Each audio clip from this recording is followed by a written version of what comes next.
Hey guys, it's Eric here at Farpoint Farms. If you've been following the channel for the last few months, you'll know that we suffered a lot of off-grid living, involuntary off-grid living, due to Hurricane Helene. Lost power here for 9 days and learned to live off of some of the preps that I had acquired over the years. Some of them failed at the worst possible time. I have an all-powers unit that used to power this whole studio, and it died very randomly right during the storm.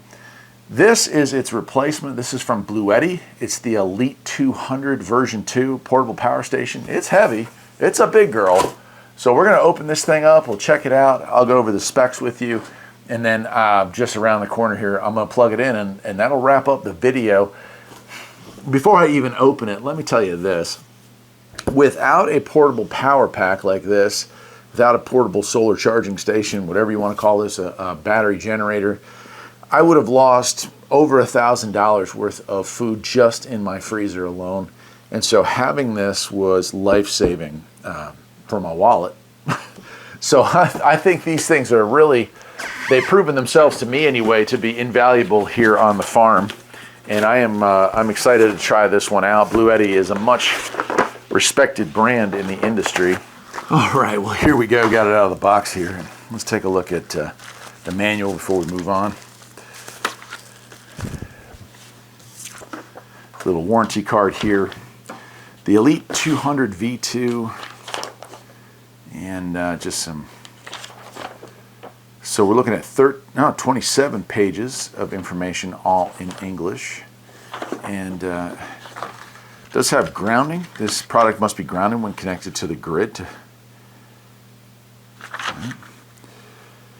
So it comes with the unit, AC charging cable, solar charging cable, grounding screw, and documentation.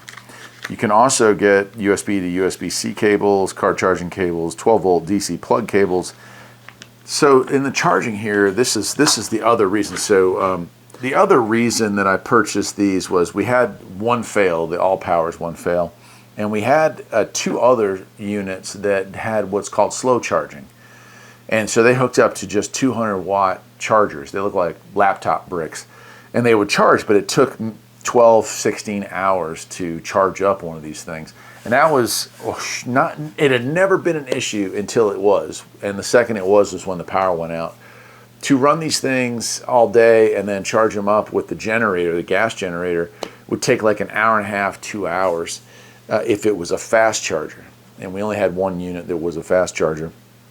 And then the other ones we could put on for that same hour and only get like 6 or 7% charge. So this unit is equipped with fast charging, and the specs here on it are just standard is 1440 watts, so a 15 amp circuit, and it's going to take 1.6 hours to fully charge from fully discharged. When we would run ours, they'd be, maybe 30% charge left on them. We'd charge them back up. This also has a 1800 watt turbo mode, which is kind of scary to think that it'll burn up that quick. It'll really cook. Then it can get to an 80% charge in 1 hour, 100% charge in 1.4 hours. And then we have a silent, so a slow mode charge that takes 3 hours, but it only charges at 800 watts. So there's how you got there. You can go through the different methods to charge it. For me, I'd probably just use the standard one. The battery capacity is 54 amp hours, which is not small by any means. It is LiPo, and let's see here, 0 degrees Celsius to 40 degrees Celsius, so 32 to 104. AC output is 2600 watts. That's a lot of juice right there. You could run probably half my house off of that. DC is 10 amps on the cigarette lighter, 3 amps on the USB-A. The charging is maxed out at 1800 watts. AC input, 1800 watts. DC, so we could go solar, and that is 12 volts to 60 volts at 20 amps max, which is about 1000 watts. And this thing is kind of saying here, it has a plus or minus 15 millisecond switchover time. So this can also be used as a UPS, which is an uninterruptible backup system here. So very nice. All right, well, let's take a look at this. We'll go ahead and power it up. Very nice color screen, came with a 56% charge. Here is our solar input right here. And that's one of those Anderson plugs. Here's our cigarette lighter here. And we can power up DC. You can see it light up there, hopefully. I'll turn it a little bit. Turn that back off. We can power up AC. And if you'll see here, we have wattage input, wattage output, AC output, AC input and output, right? So we can tell how much we're pulling in, how much we're bringing out. We pretty much have this whole thing covered in that way. Down here on the bottom, we have USB, USB, and then we have 2 USB-C, 4 3-prong outlets, and each of these outlets here are, you know, individual. They do say 20 amp max on each for a combined now 2,500 watts. So turn that back off. Over here on the side, we have our charging port. We can plug into AC, and there is also this is where we're going to be using ground. I will say this is kind of cool. Can't recall another electric solar setup that I have other than the permanent install one that has grounding features. So that's going to give you less line noise, especially if you're into radio gear like I'm into. When you ground a unit like this, you're dropping down that noise floor of like solar activity, all the stuff that's going on, all the interference that would come from the electronics in here. So it does have that. It also has a resettable breaker right there. And then on the back here, it has some information on it again. Pretty much the same stuff we've already covered. 2,600 watt total output is what it's capable of doing. Nice.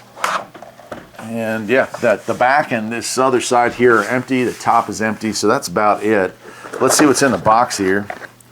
A very heavy duty charging cable and a very heavy duty solar PV. So actually it has rungs for 2, which is kind of nice. So I could plug 2 panels in, or 2 sets of panels. And then here is, I might as well take this out and install it right now. Here's our bolt for our ground. We'll go ahead and install that. That will go to the ground. Awesome. Well, give me a second. I will show you where this thing is going to live and what it powers up and how it powers it up. Stick around. All right, and here it is. Here's where it's going to be living. This is where the old All Powers was. So I've got my fuse box for the studio up here. And, oh, here we go. We've got this plugged into the solar, which is, it's a foldable solar array that sits up on the roof here. And since we're right at dusk here, it's not putting out anything right now, but you can see it just kind of charges when it wants to. AC wise is already turned on here, but I've got to get a different connector. So the cord that I have back here is a 30 amp like RV cord plug that hooks into my fuse box. So I just need to get an adapter to hook it to a regular 20 amp prong thing there. So that's the only part that I'll have to set up here. I'll have to run to the Home Depot to get an end for it. But you can see pretty much how it's going to sit. And this thing's just going to be kind of here and out of the way. During the daytime it will charge. At nighttime it will continue to run security system and all the rest. And then when I need it to run for editing and all the rest, it should be good to go. So anyway, I'm really happy to have it. Thanks to the Bluetti, I'll definitely leave a link to where you can pick one of these things up. As far as what I can say about this versus what I had, you learn a lot when you need it, if that makes sense. And this is based on your recommendations. Bluetti was the way to go, and so that is the way I went. Till next time, my friends, take care.